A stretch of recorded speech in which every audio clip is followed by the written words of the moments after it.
Welcome back to Wild Contemplations with Kristin and Cori. I'm Kristin. I'm one of the hosts. I'm a 1-3 emotional projector, Sag Sun, Libra Moon, Pisces Rising.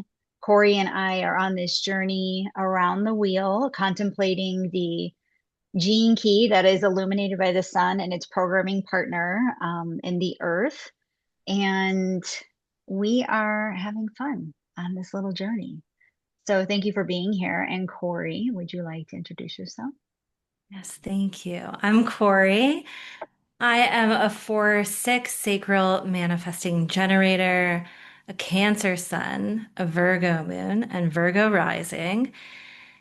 And yeah, we are on this little adventure around the wheel together. Last week, we were contemplating the sun in the third gene key and the earth in the 50th gene key. And we also had a new moon in the third gene key. So I figured after we take a few breaths together, we will just do a little check-in and then we'll be contemplating the sun, which has just moved into the 27th gene key, and the earth in the 28th today.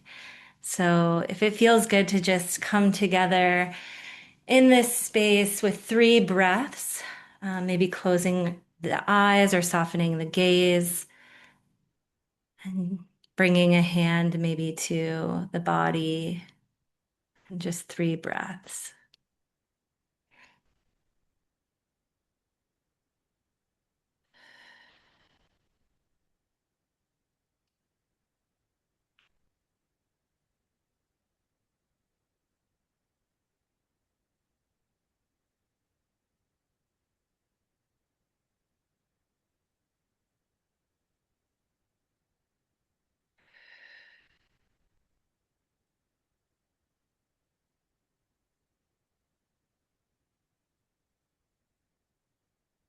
All right. Mm. So just to refresh our memories, the sun and that new moon were both in the third gene key with its frequency bands of chaos, innovation, and innocence.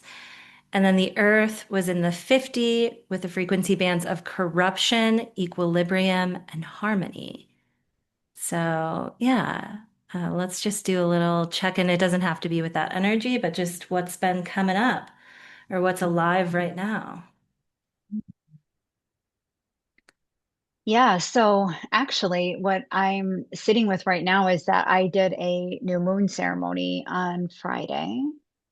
And what came up for me, so I always like to, even though new moon is usually for calling in and setting intentions, I always release first, like you would normally with a full moon, and then call in.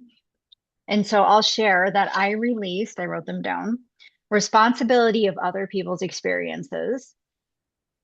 And I called in being a divine vessel, which was to me meant the divine vessel piece meant that all I really need to do is focus on my energy and my frequency, and everything else will align around me. And I was just sharing with Cori before we started that I'm feeling right now that I'm in this sort of liminal space, that I'm not feeling like I'm racing to catch up, which I have been feeling at least for 2 or 3 episodes back behind this one. Um, and I'm not feeling necessarily like really introspective either. I'm just in this space of being. And honestly, that feels really good right now. Um, I it's interesting to think about the flow between the hustle and the being. And what I'm feeling right now, honestly, is that it's okay to be in either. I think that sometimes when I'm in the hustle or feeling in this space of like I can't quite catch up with what I want to do, I can it feels, I don't want to say hard, but it kind of feels hard. It feels like I'm working up against something as opposed to just being in a flow. Um, and right now in this space of liminality or the void, I feel like it's okay. Like there's room for both. Yeah. But it's interesting, right? To have this, what my mind makes it mean when I'm in that hustle space versus how I am just feeling right now. And yeah, it makes me see that it's really this ebb and the flow. It's a natural cycle.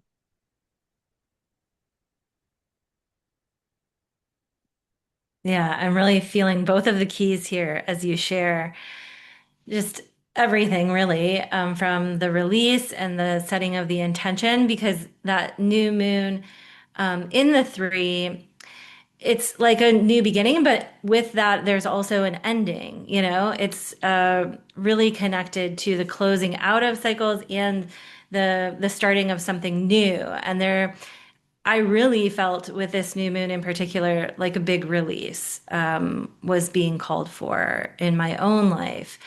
And I really love too what you share about being the divine vessel, because that really does feel like the 50 in its highest expression of like the responsibility is not to focus on the experience of others, like you shared, but it's to really like live the full expression of our experience, and to really like open up to share all of that, and that includes all of the steps along the way, the times when we are feeling caught up in the movement of it all and the chaos of it all, and also the times when we're feeling, more calm and more settled and more trusting.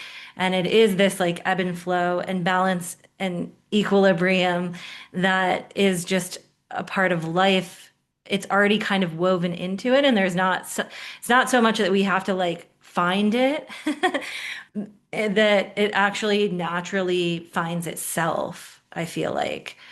Um, and so, yeah, I just love what you share. And it reminds me of some of the things that have come up for me this week, again, that have been really around letting go of old ways of doing things. And a lot of that I feel like is around feeling responsible for how others are feeling, doing, experiencing me, receiving me, all of those things. And as I'm noticing, like, that's none of my business, actually. um, and I feel like the keys that we'll be exploring today um, really speak to this as well, kind of Mm. continuation of it. Yeah, as you were sharing, I was feeling this, you said it's really none of my business. I saw this image of, us like it's like we're trekking on our journey and all around us there's people like walking beside us, but they're in their own experience. And when we are looking to them to kind of understand or join us in this lane that we're sort of walking in, then we start to slow down. It's like we start to like, well, wait a minute, I'm trying to understand, where are you and how come you're not in my lane, and what's like, should I be over there or should you be here, or what's happening, how come we're not connected? And it really is a distraction. Like you said, it's none of our business. And yeah, it's really fascinating to think about, also how our past experiences, how my past experiences have colored the way that I view where I'm at in my journey too. So even with that hustle energy and me making meaning of it, this just old wounding and imprint I have around being in corporate and making that mean that there's something wrong. I must be trying to jump in a lane that I don't belong in if I'm trying to hustle. But is it that, or is it that, yeah, honestly, what I feel right now is like I'm not focused on the energy of the lane that I'm in. So I confuse the timing of it, because if I were just in the lane, then there would be no thought about it. It wouldn't be like, oh, I'm hustling or I'm grounded, I'm introspective. And that's just my mind trying to make sense of where I'm at in my little lane here. But yeah, it really, where other people are at in their journey is none of our business. And where would we be from, you know, a space in evolution if we all just were focused on ourselves? We don't do that right though. Yeah. I think it's the perfect introduction into our current keys. Um, we have the sun in 27. So this is our first fully Taurian gate. Um, and we have the frequency bands there of selfishness, altruism, and selflessness. In human design, it's the gate of caring, and it lives in the sacral center, reaching toward the spleen. In the I Ching, it is nourishment. It translates to nourishment. And yeah, this is like, I'm really excited to explore this energy. Actually, it creates a channel with the 50, which we just were contemplating the earth in. And so it's very connected to this theme around others and the balance between self and others. And we'll notice that with the earth in 28, with its frequency bands of purposelessness, totality, and immortality, that there is like a tie to our sense of purpose, like our divine being, our the way that we express ourselves in this world and kind of yeah live out that expression and immerse ourselves into our life experience. In human design, this is the gate of the game player, and it lives in the spleen reaching towards the root. And in the I Ching, it translates to preponderance of the great. Um, and I was just tuning into the 27. I don't have this activated in my human design body graph, but I have my Black Moon Lilith here. And so I have like an experience with this. Um, and it's so interesting because probably one of the greatest shadows that I have faced in this lifetime through the mirroring of others has been selfishness. And yeah, for a lot of different relationships in my life, I've always been kind of like coming up against like, why is this person so selfish, you know? And I have been on the end of feeling like I'm giving and giving. But there is this question that Richard like kind of poses in this key, you know, because it's the selfishness is not like taking care of yourself and focusing on yourself. It's like it's looking at the how and why behind like how you're giving and what you're offering to others, right? Like the kind of motives behind your caring and giving. And that's something I've really had to deeply look at. And I think it's very connected to how I felt about purpose. I have my Pluto there.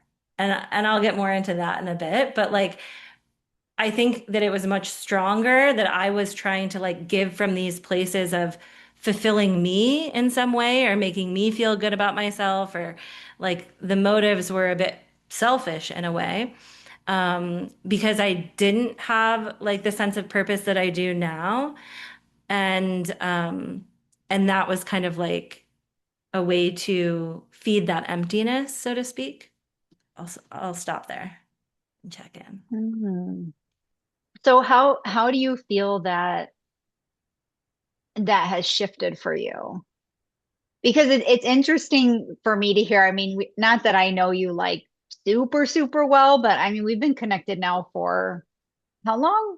A couple of years? Probably at least two Two, three years. years? Yeah. Yeah. Um, and I feel it's funny to hear you say like you've been giving. when I can very much see like how maybe your partner is like, you're selfish, you're not giving me enough because I see your energy, or I experience your energy in a very introspective way, right? That you are somebody who spends a lot of time contemplating and slowing down and being much more introspective. So I can see kind of the reverse for you. So I'm curious like how that has evolved on your journey and how you see it now. Yeah. Yeah, it's been again one of my greatest kind of shadows to play with. I actually thought for a while of like doing a podcast called Shellfish instead of like selfish because I'm like a Cancer, so shellfish. But on Uh, this topic because yeah, it's just my understanding of the word has just changed drastically through this journey that I've been on. And like, I kind of see the words like flipped now almost. Um, because, okay, the way that I was conditioned was very much, or just like the way that my energy, yeah, kind of saw modeled and some of the stuff I had to work through was like, you think about others first and you think about yourself kind of last. So I didn't really have modeled to me like a sense of self-care or like self-worth. It was like that was actually tied to how much I could give and how much I could like be there. And I just found myself a lot of times in relationships feeling really sort of burnt out and exhausted and mad, angry because I basically was like mad that other people were taking care of themselves or putting themselves first because I wasn't doing that for myself. And so this journey that I've been on has been a big part of it. One of the more challenging parts of it has been me kind of calling my energy back and uh, focusing first on caring for and nourishing myself because I truly believe that we can't care for another, we can't nurture another if we aren't doing that for ourselves first. And that where we give from is actually like the overflow.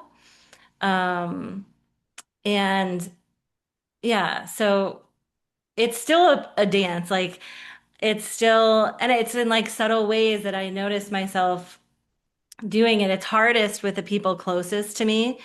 Um, but also too in my work and stuff like that, just like, feeling like how much more can I give? And I love to give. And really the 27 actually is very connected with like a generosity and like a consideration for others and all of those things.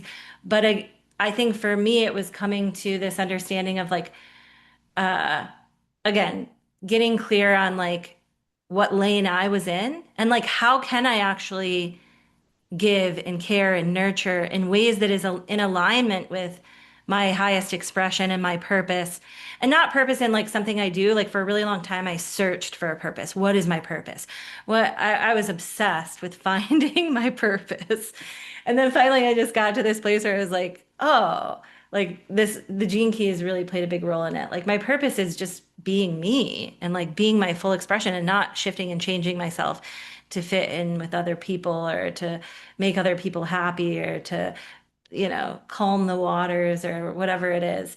And I think when I started to realize that, that's when the biggest shift happened because it was like, oh, well, if my greatest purpose and my greatest service to the world is actually being me, then that's what I have to really get clear on first. And so, yeah, that's where we are today.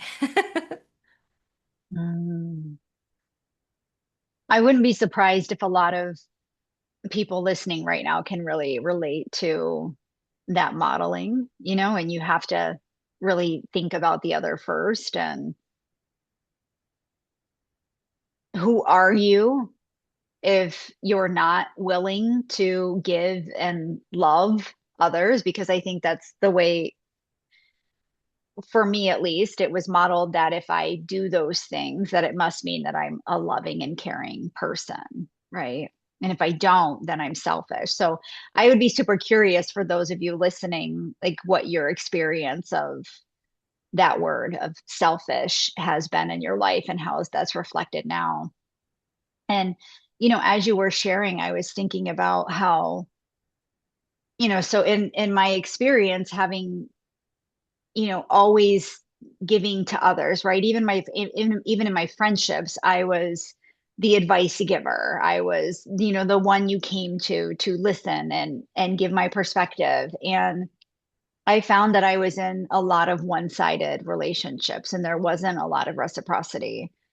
And at some point in my journey, I started evaluating that. I started looking at, because I, was again seeking my purpose, and I hopped into therapy after an accident. I'm sure I've shared that story at some point in this podcast, but a lot of that was starting to unravel these emotions that had been trapped, and starting to say no to, when my mother wanted me to come over and help her decorate her house for Christmas. And I just didn't have the energy for it. Or I have a house now that I have to decorate for Christmas. And so, no, I don't want to come over and help you. And, whatever. But little things like that, it was hard. Like just something small like that, saying no, no to her, and also witnessing the reverse, right? Where I would ask her and she had no problems telling me no, or no, she's not available for that. But if I didn't drop everything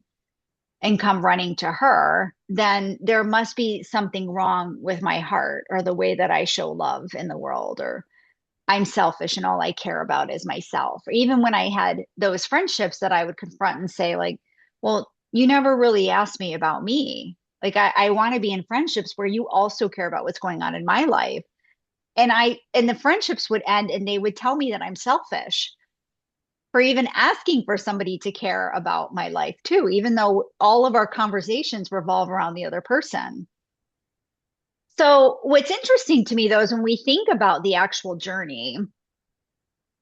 So we have this, I'll speak to I have this conditioning. I've had this conditioning, right, where it's important for me to look at the other first. And interestingly, as that conditioning is pushed on us, we are in spaces where we're living, in masked versions, in trauma and like old wounds and imprints that, we have this pent up emotion that hasn't been released, this healing that's asking to occur that hasn't happened yet. And yet we're being asked to serve the other over and over again from this place of, I want to say that's inauthentic. And it's not that it's inauthentic necessarily, but it's a conditioned version of us. And so what happens then when we actually start to pull back and become selfish and start to unravel some of that imprinting, now we can actually fucking hold space for the other person. Now we can actually see the other person. And that's what's so backwards about all of this. Um, because if we don't actually become selfish and turn inward, then we have no way of looking at the other. Because the way we look at the other is through clouded lens, it's through noise, it's through energy that is, traumatized and conditioned. How can we possibly see the other with a clear lens if we can't see ourselves?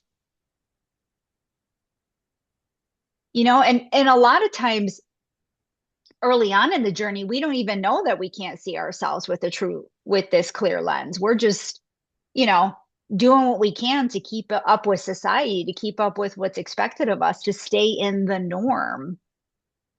But when we really start to peel back those layers and see ourselves clearly, man, does it really help to see other people more clearly and have more compassion for them and understand, oh, I understand why you talk over people all the time in meetings.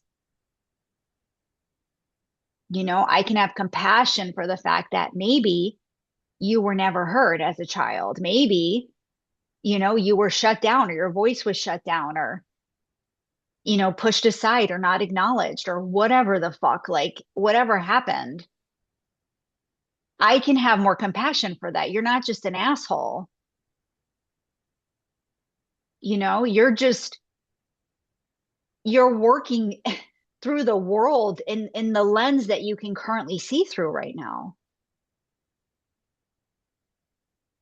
And how can we possibly also, on the other end of it, find our purpose if we can't see ourselves clearly? Same thing. I was a seeker just like you. What's my purpose? What's my purpose? I was also obsessed with it and belonging, right? And I remember the day that I had this epiphany that I don't belong to anybody. I belong to me. Mhm. That's that's what's given me the power to stand in rooms and hold my frequency in a way that's so unshakable.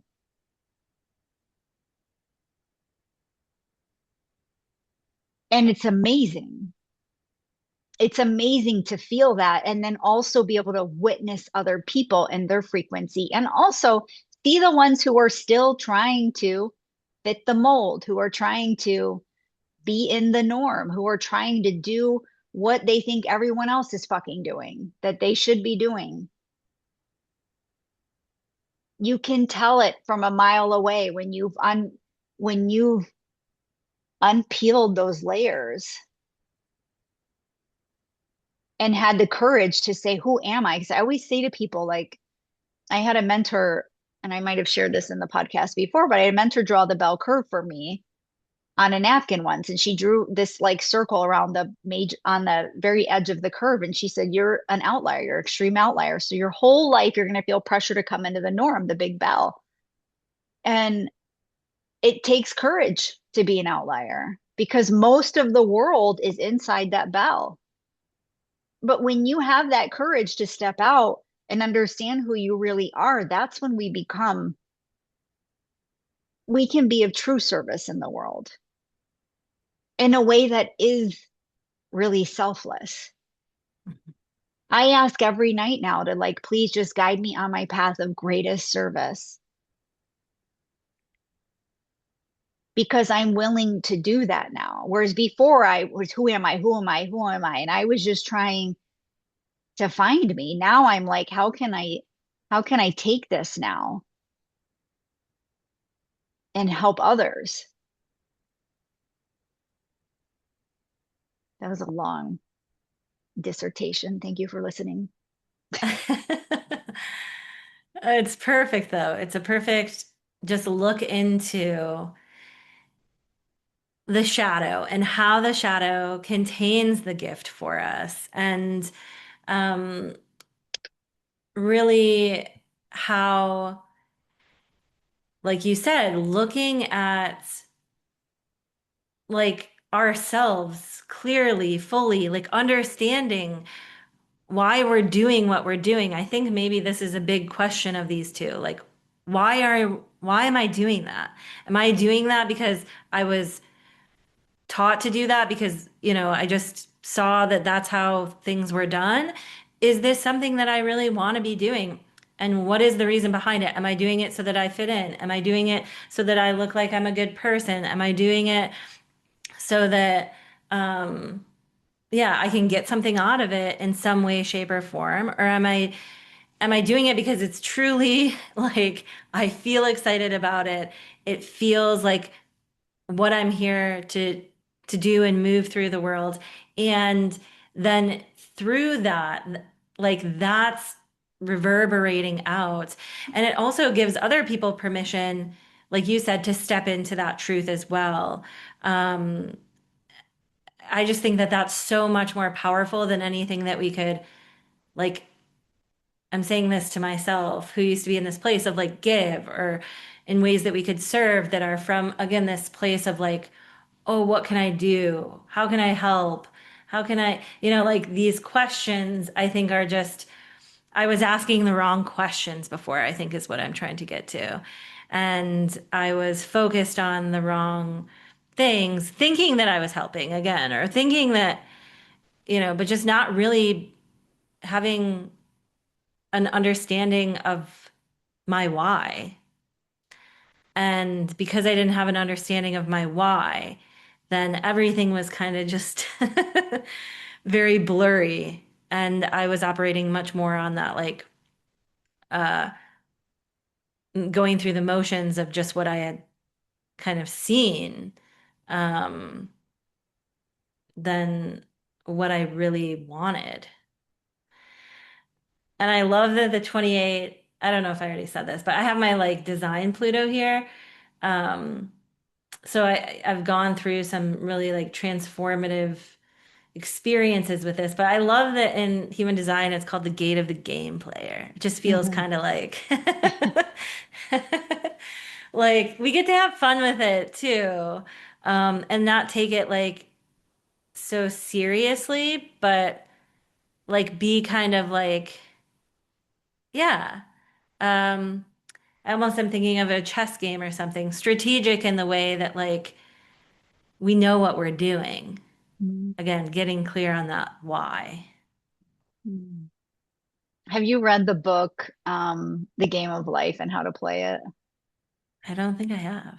It's by Florence, and I don't know if it's Scovel. It's like, I think it's Schovel, Shin. It was written like, I think pretty, I don't know, maybe in the 20s or 30s, I feel like. And it would be a fantastic book. It's super short. Um, kind of like the Four Agreements, like it's a really fast read. It would be a great book to read, and this whole like reference to the game player right now, or even listen to if you can Yeah. download it for free from your library. I might even do that actually, but Yeah. it's a beautiful reminder in how, the mind doesn't play the game, you know. The mind is the antagonist in the game. Um, yeah. So tell me what totality means in the Gene Keys. Yeah, to me, it's like the fullness of life, like stepping into the fullness of who you are, your full expression, like really living, right? Because the 28 is connected to fears around death. So there's like levels and layers of the fears that they talk about. So the first one is like the fear of living, right? And that's kind of like what you were describing with like being the outlier, because really to truly live, you kind of do need to move out of that and immerse yourself into life. And then there's obviously like the fear of death, of dying. And then there's also like the fear of not living, not fully living. And this is more connected to like what totality is like fulfilling that, like living life to the fullest. And just kind of jumping into the game again and like seeing where it takes us without, I was thinking about this earlier uh, when I was, when we were talking, and I was thinking about this selfishness and the like giving and the ways of helping and serving that I used to, yeah, move through. And I felt like there is a level of control with them. There's something that I'm like trying to control. And I feel like with the 28 in totality, it's like kind of letting go of that control. It's just like skydiving or something, Mm. jumping fully into life is how I at least kind of experience it. Yeah, as I reflect on this, I I very much do feel this fear of not fully living. Mhm. And, it's interesting as I was in a healer's circle earlier today, and one of the women there said that I'm not afraid of anything. She was saying about me, Kristin's not afraid of anything. And I always say, what I found with fear is that I always end up doing the thing that I'm afraid of. It's just how long will I sit in suffering before I do the thing? So sure, like I've learned to move through fear. However, there's still a lot I feel I hold myself back from. And every day I'm asking the question like why not go all in? What's going to happen if I go all in? What's going to happen? What's the worst that could happen? And I think the biggest fear that comes up for me is that I'll lose all my money. Mhm. Why that's the fear, I don't, you know, I think it's, money in this day and age is part of survival, right? I'm certainly not adept enough to go live out in the woods, that's for sure. Um, I love being in the woods, but could I survive out there? I mean, maybe if I had to, I could be resilient, and I'm sure I would figure it out if it really came down to it, honestly. But this is still something that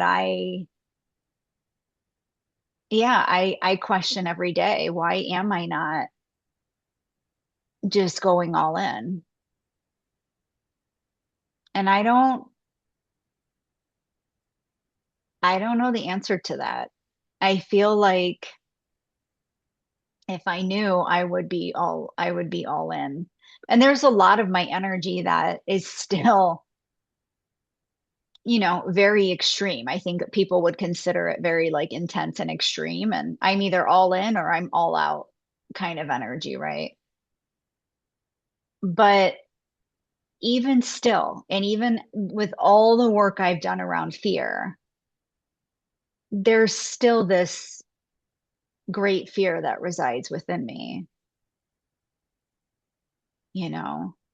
And I just, as I say that, I'm like, what is that great fear? And the fear that came through was the fear that I don't know everything. I don't know everything I need to know to move, which is such a shadow of my one line in human design, and my little three line is like, well, let's just fucking try it and see what happens. And I definitely oscillate between the two.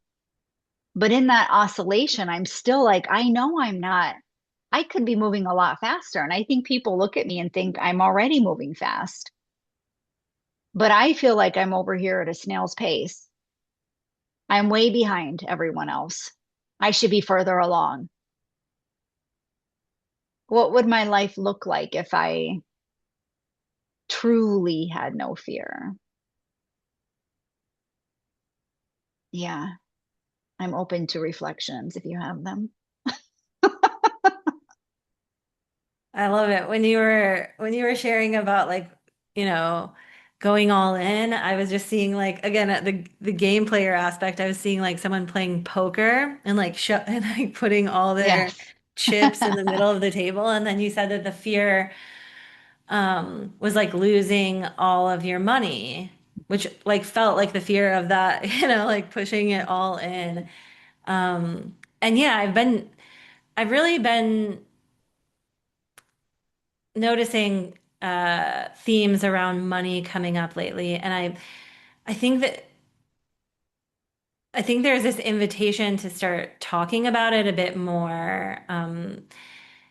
And so, yeah, maybe this is just going to go in some sort of way. But I think the 27 they talk about it being connected to like food and also money, because right now in this world, the way that we get our food is through the exchange of money. but yeah, like what I don't know. I think there's stuff changing around that where it's like, because, money itself is not, so like what happens if we lose it all? I think about this sometimes too, like, you know, people that we would consider having a lot of money, millionaires, billionaires, whatever, they sometimes like go into bankruptcy and debt. Like it's interesting to me that like it's a very interesting topic to consider that I think we've been conditioned to fear like losing it, but then the fear of losing it is what actually like keeps it at bay. Um, because yeah, I think a lot of times when we think about going all in or like just living the life of our dreams, one of the things that holds us back from that is probably money, right? Like if we just had, this amount of money, then we wouldn't have to worry. But again, maybe it's that it's just more that we're afraid to take that leap and have that like unknown period because I don't know, at least for me, a lot of experiences in my life, if I've gone all in, something has come to support that in some way, shape, or form. Maybe it hasn't been like money. Sometimes it has been, sometimes it hasn't been. But there's been some sort of support there for me that's like, oh, we got you. So maybe it's like this fear of like jumping and there not being something to catch us too. Or yeah, I don't know. Those are just some things that are coming through. Hmm. Yeah, it reminds me of when I traveled for 4 years and I didn't always know where I was going to the next month. And there were times where one time I went to Arizona and I rented the casita in this beautiful mansion in Fountain Hills. And when I connected with the owner, I had worked out, I was negotiating with her on pricing and everything. And I worked out a price that I was comfortable paying. And she was asking me about what kind of work I was doing and why I was traveling. And I shared with her, and she said, I feel like you're coming into my life at the perfect time. And so when I got there, she met me there and showed me the house. And she was like, oh, come over here. There's two laundry rooms in the house. You can come over and use either one of them.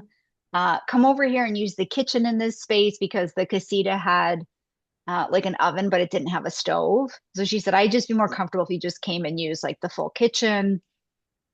And she walked me to the like main bedroom, and there was this, I mean, you could see right through the master bedroom. It was huge. And there was this beautiful, like, standalone tub sitting in the bathroom in the back, and then these gorgeous windows, like looking out into the desert. And I was like, oh my gosh, that bathtub. And she was like, if you want, come over and take a bath over here. And she was like, just come over and sleep over here if you want. Just stay in the main house. Like, nobody's here. Just come over and stay in the main house. I stayed in that house, Cori, for like 5 months. And to your point about we're always looking for that exchange sometimes in money, even when we talk about reciprocity.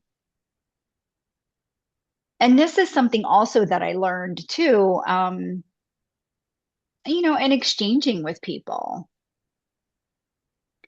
and offering, if I have a friend that's in need of something and I'm really feeling like I want to give you this class that I did because I think it would really help you, and I just give it to them, right?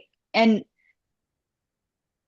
in terms of reciprocity, sometimes it's things that you don't expect. Like, maybe it's not that they offer you a session in exchange or money in exchange, but that they write something really amazing about you and post it and share that with the world, or that they think of you like 3 years down the line and refer someone to you, or um, it brings light to this meaning of reciprocity, and also just how we view survival in general. I think something that was very illuminating for me, when I was in corporate and I was making really good money, and then my position was eliminated and I went on unemployment. That was a huge, huge difference in what I was bringing in money wise. And Mhm. what I started to realize was how little money I actually needed.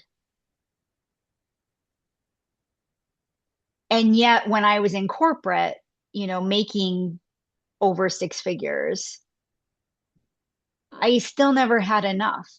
It was never enough. I felt like I need more all the time. But it's the perspective shift that you find. And also, yeah, how you use money, and just all the things, right? Um and to your point about, if we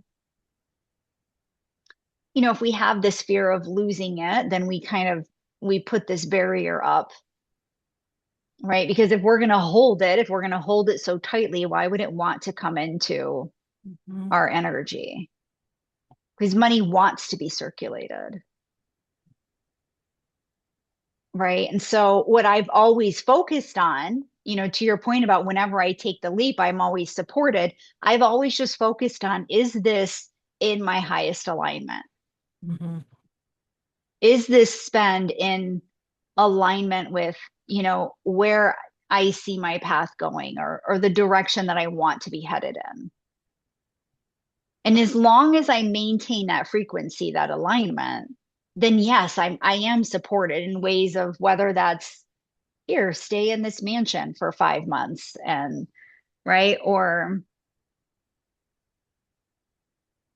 yeah, here, let me sit down next to, someone at the bar seat at a cafe, and somebody picks up my breakfast for me, or I roll up to the gas tank or the gas station, and I fill my tank and it never asks me for a credit card.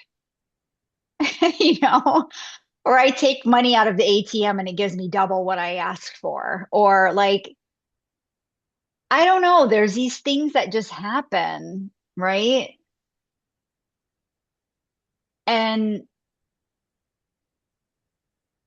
and we always find that we're supported. The net is there. My fear has never materialized, right? Not even close. Not even close. And yet here I am, still tipping over that edge, afraid to jump fully. And this is really vulnerable for me to share this publicly. But what I love about it is, especially being an emotional processor in human design, now that I've put it out there, now it's just going to do its magic and process, and at some point just land for me. And so my intention with sharing this is that, like, yes, give me more courage. I already have a shit ton of courage. I do. And I acknowledge that. And I'm ready for more. I'm ready to take the leap fully. And so I will put that out there into the ethers right now.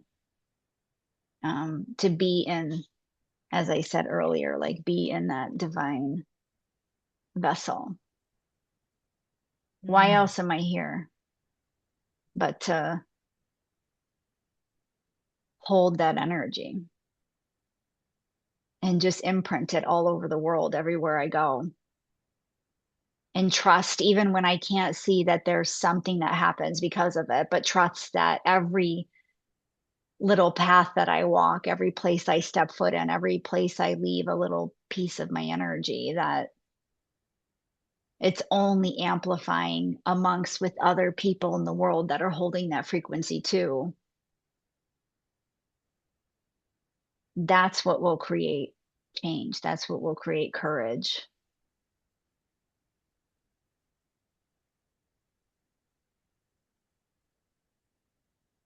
Yeah, I'm jumping in with you. I'm jumping all the way in too.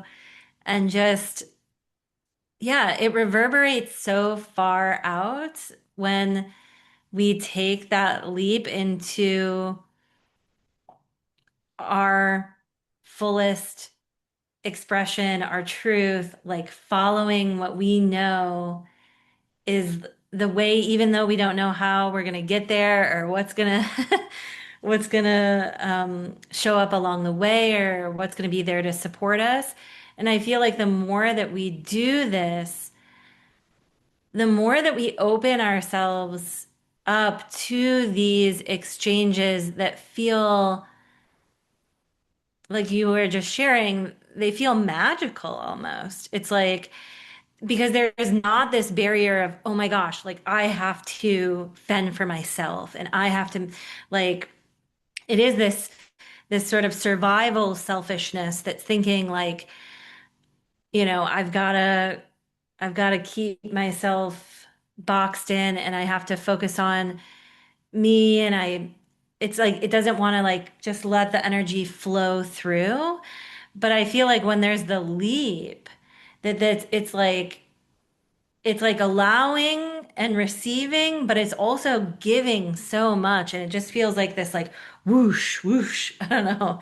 I just see it like moving out so far and wide. Because think if we all just started kind of like, yeah, jumping all the way in and like not having that need to know stand in the way of like what's going to unfold and that we could just give from this like too, with those questions around the sort of motives or agenda Yes. of our giving, like can we give with just this openness that like we want to? It's again from this heart-centered place. And it's like, I don't, Richard talks about this in his contemplation, and I agree with him. It's like you don't need to have a lot to give, you know?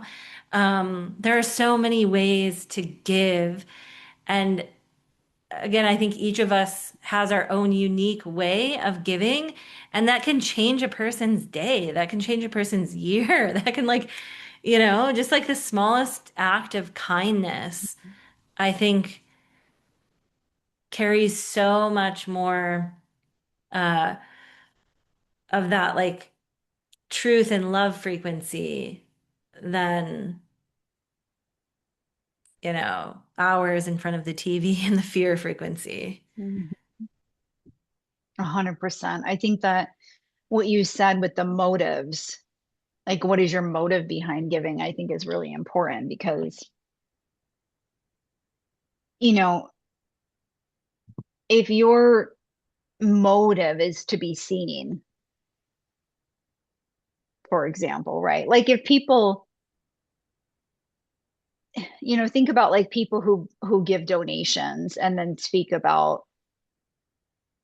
how much they donated.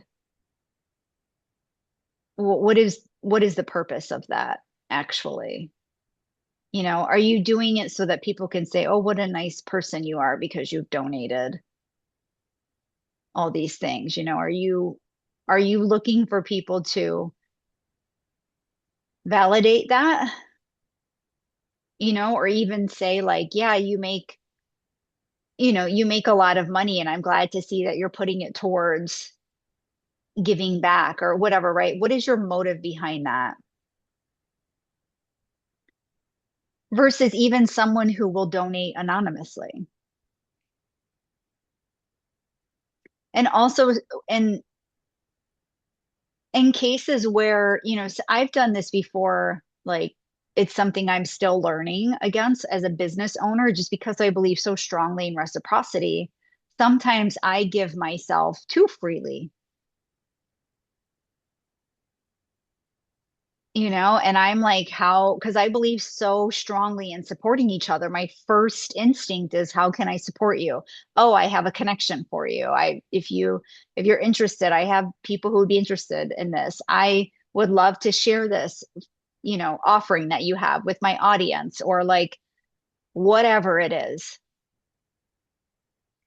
And, what I recognized, or what I'm starting to recognize, is that sometimes, I'm offering that too soon, when there's not even a relationship or real connection formed. Maybe when I just met someone and I'm like, oh, I have this spark of an idea, right? And so what happens then, and the reason I'm speaking about this is because if I continue to do that, at some point, what happens if there's no reciprocity, there's no exchange, I start to feel depleted, because it's not that I don't have that overflow. That's an interesting concept. Like, yes, like I do have a lot of connections and I'm happy to share them. But there is something that it's like a balance in the universe or something that needs to happen, or otherwise I truly do feel depleted.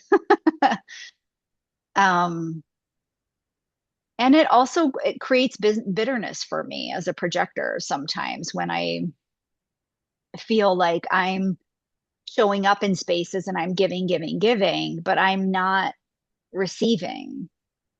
And it will make me start to look at, okay, what are the places that I'm showing up in? What are the places that I'm trying to show up and give in?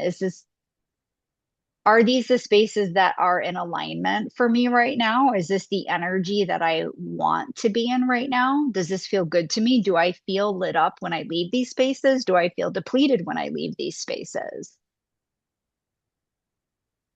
And it's one of the things that I don't love about networking in the current reality. I'll show up in a space and jump around the room and just give resources to people, because all I'm doing is asking about their business. And how many people actually ask you about your business in return? Because so many people are fighting for survival. And I understand, like I know what it's like to feel like I needed a client. I remember those days,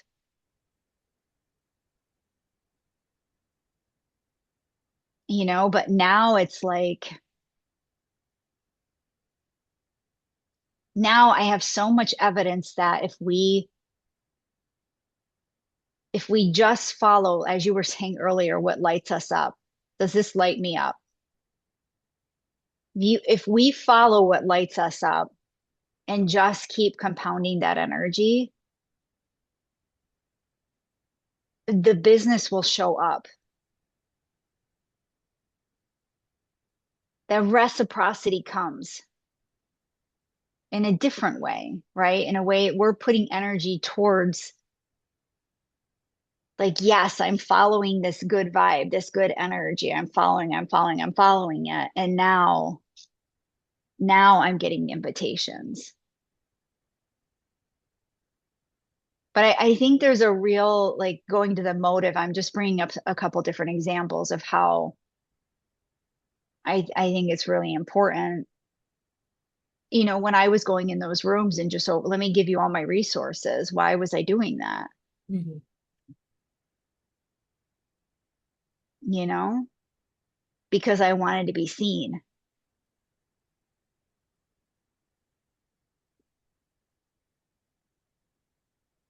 and that's not in true alignment of how I'm seen. When I follow my joy, and I compound that energy, then I'm seen with the invitations that I get.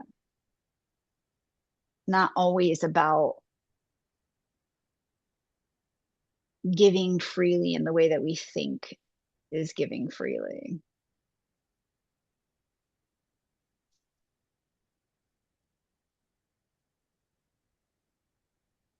Yeah, that is what was really standing out to me, like in my own kind of reflection of my experiences, because I've certainly been in them where like there is this, yeah, bitterness around like I gave all of this and like I don't feel like I got anything back. And I realized that obviously I was expecting, something back. And that's where it just does come back to, the 27 is connected to the 50 there and that balance and equilibrium. It's coming back to the self and saying, okay, let's check in again. If I'm feeling some sort of way about this, I've come out of balance, and it's probably because I have some underlying motives that I'm not aware of. I think, yeah, for me, it's really highlighting that. And that's just going to be a continual process because I feel like a lot of this stuff is very, the conditioning can run pretty deep, and there are just subtle levels and layers that we like continue to move through, but just continuously coming back and knowing too at the end of the day that all of that was sent out like comes back to you like you were sharing in other ways. So even if we didn't receive it in that way that we thought we were going to, like it will return in some other way. Um, but it's just checking ourselves like why are we doing? Am I giving like because I have this idea in my head that the more I give, the more I receive. And so I'm just like thinking that I'm going to receive it in this certain way. Um, yeah, there are so many ways that the mind can kind of come in and get a little tricky with it. But I also think that's part of the game, right? Like it's all part of the yeah, unfolding of the game and just continuously coming back to self and checking in and seeing where is this coming from? In all ways, not necessarily just in giving, but like in everything that I'm doing. Why am I doing this? Like I was even Mm-hmm. noticing, yeah, just with different levels and layers of my work, like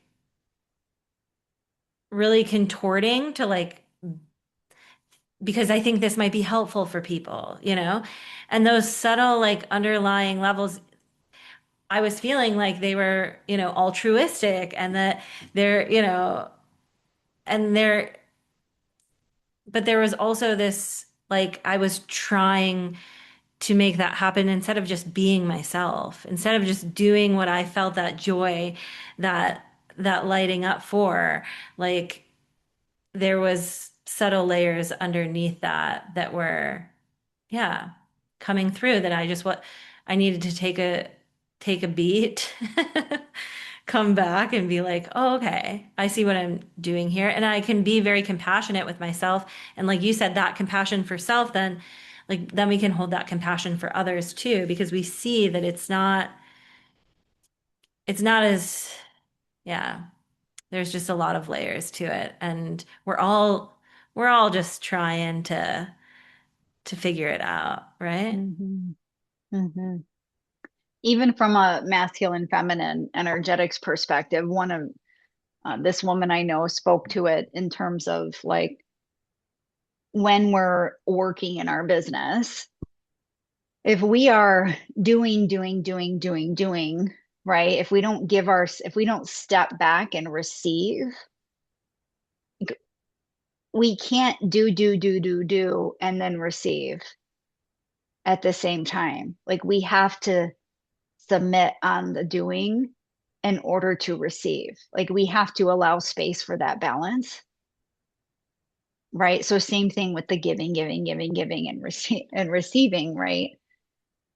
At some point too, I mean, a good question to ask is, am I overgiving?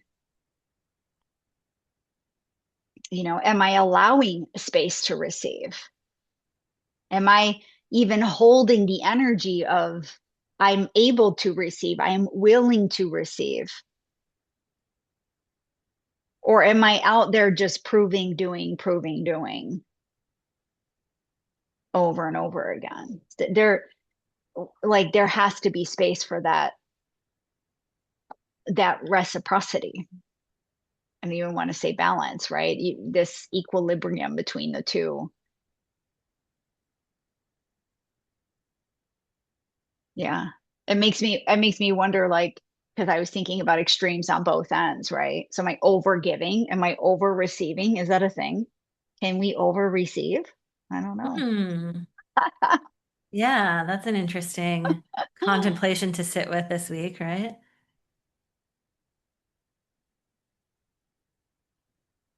Because a part of me says no. I guess it's the maybe, because to me, I think receiving is more of like this openness. But I guess you know what I've noticed, because I think I've worked through some fears around receiving, because there is this fear that, okay, if I open up to receive, what if I receive things I don't want? Mhm. You know? Like, Mhm. what if I, yeah, there's like this, like, choosiness with the receiving. 'Cause, yeah, that's that's something I'm going to sit with this week. Mhm. Mhm. I do feel that, another helpful visual for me as I was growing and building my business too was, early on in my business, there was a lot of, in the beginning, I wanted to, from a money perspective, I wanted to take pay in fulls. I wanted pay in full clients. So I started asking for pay in full clients. Well, then what was happening was I was getting this like chunk of money in, and then I would fall, like I wouldn't get money then for like a couple of months, right? It's like, so two things here. Number one, I learned how valuable it is to have recurring payments and income, because it's something that you can start to depend on and build those foundations, right? When you just ask for recurring income instead of pay in full. Um, and then the other piece was just in the beginning, how like it was a roller coaster, right? I would have really great months and then I would have not so great months. And what I learned was that I started holding energy for that pattern. So anytime I had a really great month, then I would expect that dip, right? Instead of I had a really great month, I'm going to ground into the energy here and allow for another great month. So instead of this like roller coaster, I can create this upward spiral. And if you've ever read the book The Slight Edge, which I may or may not have already brought up in this space, but here's another book reference. But it talks about that. It talks about how most people will just oscillate between I gotta, oh shit, I need to do something, and then I start doing something, and okay, I'm in a good place, and then like I'm in a good place, so now I'm just gonna drop back down to, oh shit, I gotta do something. Oh, okay, I'm in a good place again. And we oscillate between these two spaces, and yet if we just continue to do the things that got us out of the oh shit moments, Mhm. then we would just keep building this upward trajectory. And he talks about in the book how, I don't know if it's the 1%, 3%, 5% of people that do this. If you just continue doing that thing that got you there, then you would end up in the 1, 3, 5% of the world that, are the millionaires, billionaires, whatever in the world. Because it doesn't take more than that. It's not that they know something we don't know. It's just that they were tenacious, that they kept doing the things and believing that this is going to compound over time. I don't know why I just shared those things, but there you go. Oh, yeah. Yeah, I think it's really Um, interesting because I think the cycle, like I feel like I just am closing out this cycle that I experienced from like when I left my job in like healthcare and my sort of academic path and things like that. And I made this leap, right? And it was like a bit scary. Um, and then I was supported, and I had like, for a while, I was having like things from what I had built up, like kind of come in, like, you know, money from like a savings or like a small retirement type account or something. And then there was like, I had a house of my own and I sold that house. And so I would have these like larger infusions of cash that would come in, but it would come in when I was like, oh God, what am I gonna do? Like Hmm. it really is speaking to this like okay, things are okay. Like I have this to support me. Then, oh my gosh, I don't know what I'm gonna do. Then something would come in to support me, and then I would kind of forget about like that. And then but then it would be these like high and low Hmm. dips. And in my business, I just wasn't bringing in like any consistent profit or anything like that. But there were these like outside sort of infusions that would come in and like not really like in this way of like setting up more than just enough to like cover the things and then maybe like a little to get to the next thing and then it would start the cycle again. And so I know that that's something that I'm ending. So I appreciate you sharing about that Hmm. because it's very interesting. Hmm. Hmm. Well, how are you feeling about wrapping up our conversation? Is there anything else on your heart to feel complete? Mm, I think I'm feeling good for now. How about Hmm. you? Yeah, we certainly went down a lot of little rabbit holes. I call them rabbit holes, but they're always divinely timed and said. And I know that they will color my contemplations over the next week, month, year. And so I'm grateful for this space and for just having, yeah, the opportunity to be present and reflect what's on my heart without thinking about it. My little open throat is just here for it.